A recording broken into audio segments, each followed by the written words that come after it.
किस चीज को रूल आउट करने के लिए करवाते हो? मेलानोमा को जी, रेटिनोब्लास्टोमा, ये भी पहले आया हुआ है शायद। What type of cells present in pancreatic infection? ठीक है, पैरासिटिक इन्फेक्शन। पैरासिटिक इन्फेक्शन में वो एलर्जी वाले यूसिनोफिल्स ही होंगे raised. Right bundle branch of conducting system of the heart is present in, right bundle branch of conducting system of heart is present in, इसमें जी septo corda, supra septal papillary muscle, crista terminalis. Right bundle branch, right bundle branch, ठीक है, तो that is in septo marginal tuberculae. Right bundle branch is in septo marginal tuberculae. अच्छा जी, AV node जी lower interatrial septum में होता है। SA node जो होता है, एसए नोड जो होता है वो सबसे ऊपर होता है, जो राइट एट्रियम है ना सबसे ऊपर, वहां पे होगा। और उसमें भी अपर 1/3 of sulcus terminalis and upper right atrium. जो एवी नोड होता है वो इंटर एट्रियल सेप्टम, जो दोनों एट्रिया के दरमियान सेप्टम है ना, वहां पे होता है। जो एवी बंडल होता है ना, वो मेम्ब्रेनस पार्ट में होता है। Bundle is in membranous, bundle is in membranous IV septum. और जो मस्कुलर में ना वो लेफ्ट बंडल ब्रांच होता है। तो राइट बंडल ब्रांच कहाँ होगा? वो सेप्टो मार्जिनल टुबरकुलाई में होगा। बाकी वो एपी और एंडो आप देख लें, एसए नोड, एवी नोड और कंडक्टिंग सिस्टम। तो एंडो के अंदर एवी नोड होगा और ऊपर जो होती है वो सब एपी होती है और नीचे जो है वो सब एंडो होती है। अच्छा, child was having fever, cough and upper lobe consolidation. It developed respiratory distress. ETD cannot be passed as he had laryngotracheobronchitis. What is the most likely cause of this notorious condition?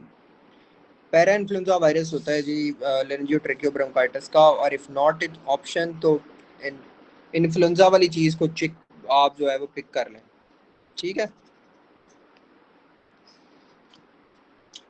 Nerve compression between C5 and C6, वो C6 होगी जी। ACE inhibitor given to a patient, it increases renin and bradykinin. What is the mechanism of bradykinin increase? bradykinin increase होने का mechanism क्या है ये भी पहले पता है हमें, stimulate kallikrein mechanism. 60-year-old man present in OPD with complaint of hematuria and increased urinary frequency, DRE, stone hard mass felt at the prostate, lymphatic drainage of it, ठीक है। तो प्रोस्टेट की कौन सी जी लिम्फेटिक ड्रेनेज होती है? तो हमने पढ़ा था कि prostate drainage to both internal and external iliac, but mainly into internal iliac, mainly into internal iliac. तो इंटरनल एलियक वाला जो है ना वो आप चूज कर लें जी। सर ये 121 जरा रिपीट कर दें। 121, 121 में जी अगर नर्व कंप्रेशन दी हो ना जी, नर्व कंप्रेशन दी हो तो हमेशा आपने जो नीचे वाला सेगमेंट है ना वो चूज करना है, सिंपल। C5 सर और वो डिस्क हर्निएशन में नीचे वाला नहीं था? डिस्क हर्निएशन में भी जी नीचे वाला वो तब जी अगर वो एक्सट्रीम वाला केस आ जाए, ठीक है, वरना जो है उसमें भी आपने L5 को ही चूज करना। L5 अगर कौन सा वाला केस आ जाए? एक्सट्रीम वाला। इधर किसी ने एक वो लफ्ज प्रॉपर बोला था, मेरे अभी जेहन में नहीं आ रहा, एक वर्ड आता है जिसमें आपने L4 करना होता, ठीक है, वरना L5 सर ही। एक ना मतलब ये थी कि दोनों जैसे इसमें डिस्कम्प्रेशन पूछी हुई है ना, तो इसमें आएगी C6। अगर वो बात करता है कि मतलब एक्सट्रीम हर्निएशन हुई है, डिस्क हर्निएशन हो रही है, हाँ तब आपने C4 चूज करना है जैसे। हाँ जी, एक्सट्रीम का अगर वर्ड आ जाता है तो उसमें आपने ऊपर वाला चेक करना। रिगार्डिंग थैलेसीमिया ट्रू इज, आज ही थैलेसीमिया मैंने करवाया, please tell me this answer. Beta globin chain thalassemia major में बीटा ग्लोबिन सिंथेसिस चेन में मसला होता है, ठीक है। और या वो जो फीटस है उसमें गैमा जी एमा वाला गैमा चेन होता। Which one will be activated when, ये जी जब MAP लेस करूँ अब मैं, left lower lobe, right medio basal bye,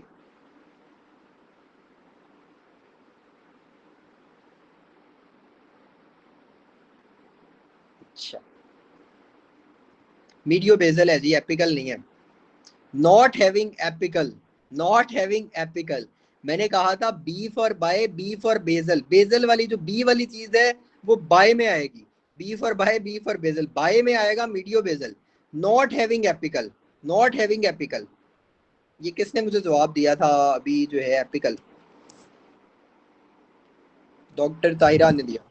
sir ये तो दो अलग अलग BCQ थे ना? हाँ जी, दो अलग अलग थे, लेकिन हमने ये याद रखना है कि नॉट हैविंग में एपिकल और बाय में मीडियो बेजल। ठीक है, indication to stop combined oral contraceptive pills, ठीक है। ओसीपीज आपने कब स्टॉप करवाने हैं, जब माइग्रेन का मसला हो, माइग्रेन।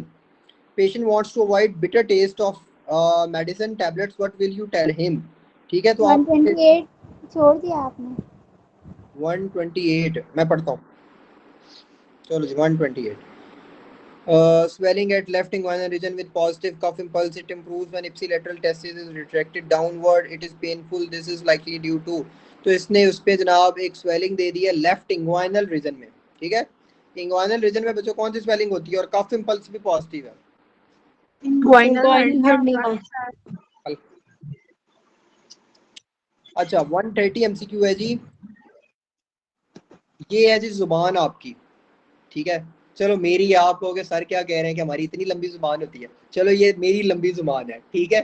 तो 10 10 9 9 5 7, ठीक है, 10 10 9 9 5 7।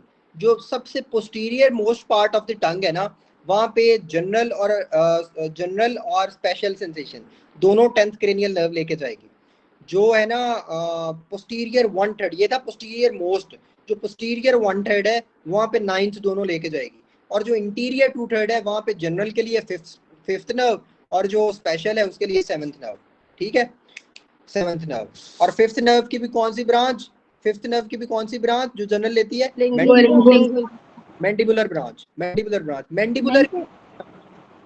की कौन सी ब्रांच, उसकी पोस्टीरियर डिवीजन की, उसकी पोस्टीरियर, चलो लेट्स अपग्रेड आवर नॉलेज, उसकी पोस्टीरियर डिवीजन की लिंगुअल ब्रांच।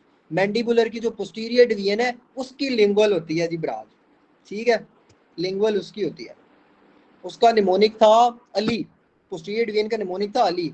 उसमें गालबन ऑरिकुलोटेम्पोरल नर्व, लिंगुअल नर्व और इंफीरियर एल्वुलर नर्व, ये 3 नर्व्स थी आई गेस।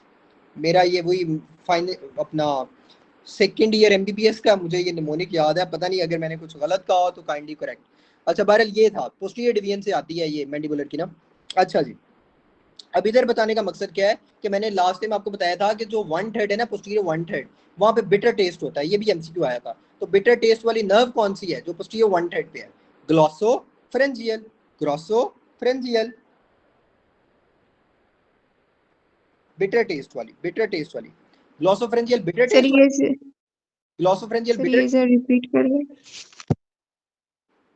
किसी को वो एमसीक्यू याद है जो आया था जिसमें बिटर टेस्ट का उसने पूछा था, बिटर टेस्ट पूछा था या सॉर टेस्ट पूछा था? सो टेस्ट बिटर के लिए हैं? था, सो ग्लॉसोफरेंजियल बिटर था। ग्लॉसोफरेंजियल बिटर था सर उसमें बिटर ही है, वो पोस्टीरियर मोस्ट पार्ट का पूछा हुआ था नहीं टंग तो पे ना। फिर इस स्टेम में पोस्टीरियर 1/3 आना चाहिए था इसमें। सोर भी था, मुझे याद आ रहा है। बहरहाल इसको सर वो कंफर्म, बिटर था। इधर पोस्टीरियर 1/3 आना चाहिए अगर ये ग्लॉसोफरेंजियल के बारे में बात कर रहा है, ठीक है। सर वो बिटर टेस्ट था जो मतलब पोस्टीरियर मोस्ट पार्ट था जिसमें आपने ग्लास ऑफ